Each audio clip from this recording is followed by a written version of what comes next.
જય શ્રી કૃષ્ણ. સ્વાગત છે તમારું છાયાની વાનગીઓમાં. આજે આપણે બનાવવાના છે વેજીટેબલથી ભરપૂર ચીઝ પનીર પરાઠા. તો ચાલો બનાવીએ. સૌથી પહેલાં પરાઠા માટે આપણે લોટ બાંધી લઈશું. તેને માટે મેં 2 વાટકા ઘઉંનો ઝીણો લોટ લીધો છે. પછી તેમાં 1 ચમચી મીઠું, 1 ચમચી કાળા તલ, 1 ચમચી ચીલી ફ્લેક્સ, થોડી કોથમીર અને 1 ચમચો તેલ નાખી સોફ્ટ લોટ બાંધી લેશું. આમાં કાળા તલની જગ્યાએ તમે કલોંજી પણ નાખી શકો છો.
લોટ બંધાઈ જાય એટલે એમાં થોડું તેલ નાખીને કૂણવી લેશું અને એને અડધો કલાક રેસ્ટ આપશું.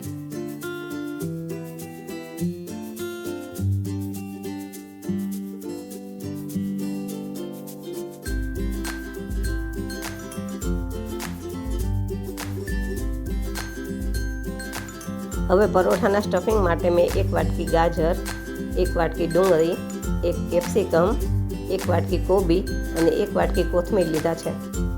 આ બધા વેજીટેબલ મેં ચોપરથી ચોપ કરીને લીધા છે. તમારે છીણીને લેવા હોય તો એ રીતે પણ લઈ શકો છો.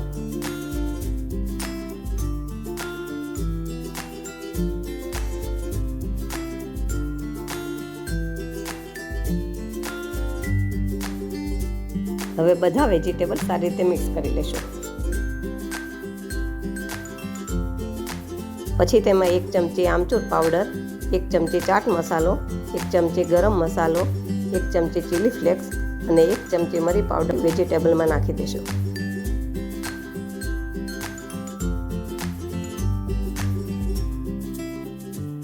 હવે તેમાં આદુ મરચાં લસણની પેસ્ટ અને 1.5 ચમચી મીઠું નાખશું.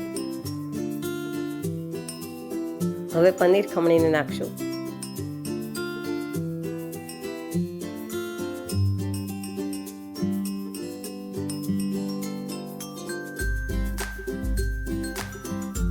હવે ચીઝ પણ ખમણીને નાખશું. અહીંયા મેં 200 ગ્રામ પનીર અને 100 ગ્રામ ચીઝ લીધું છે. હવે બધું સારી રીતે મિક્સ કરી લેશું. જો પરોઠા થોડા મોડેથી બનાવવાનું હોય તો સ્ટફિંગમાં મીઠું લાસ્ટમાં નાખવાનું, નહીં તો મીઠાનું પાણી થશે અને સ્ટફિંગ ઢીલું થઈ જશે.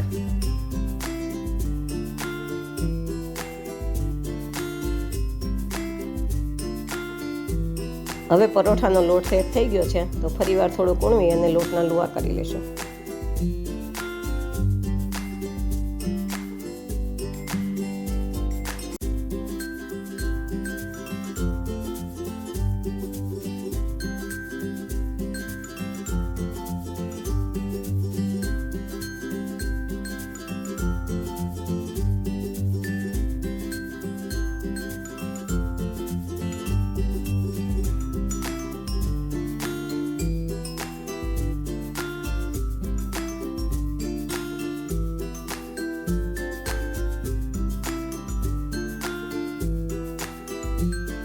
આપણે રોટલીના લોટના લુવા કરીએ એના કરતાં થોડા મોટા લુવા કરવાના છે. હવે કોરો લોટ લઈ અને થોડી મોટી રોટલી વણી લેશું.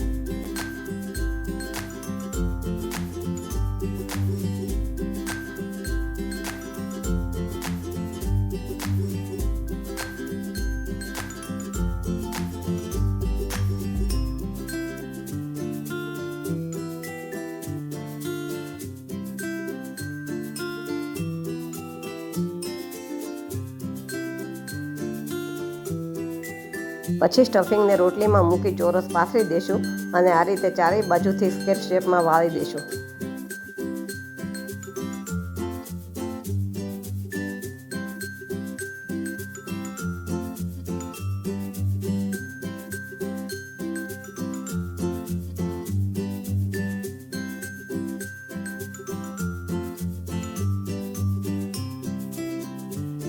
હવે ફરી સૂકો લોટ લઈ પરોઠાની ચોરસ વણી લેશું.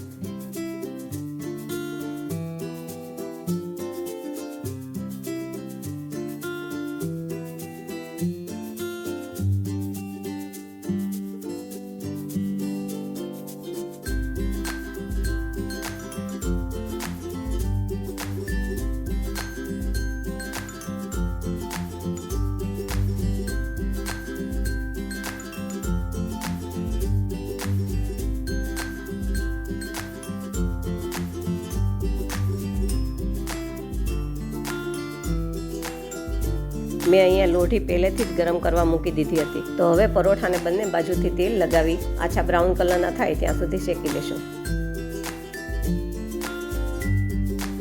મેં પરોઠાને તેલમાં શેક્યા છે. તમે ઘી અથવા બટરમાં પણ શેકી શકો છો.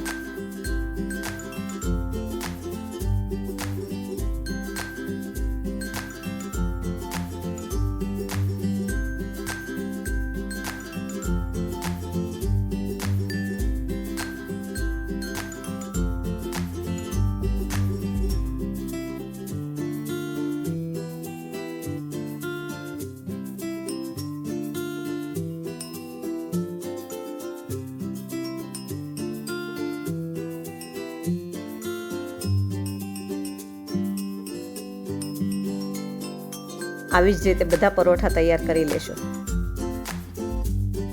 તૈયાર છે આપણા ચીઝ પનીર પરાઠા. જો વાનગી પસંદ આવે તો લાઈક, શેર અને સબસ્ક્રાઈબ કરજો. જય શ્રી કૃષ્ણ.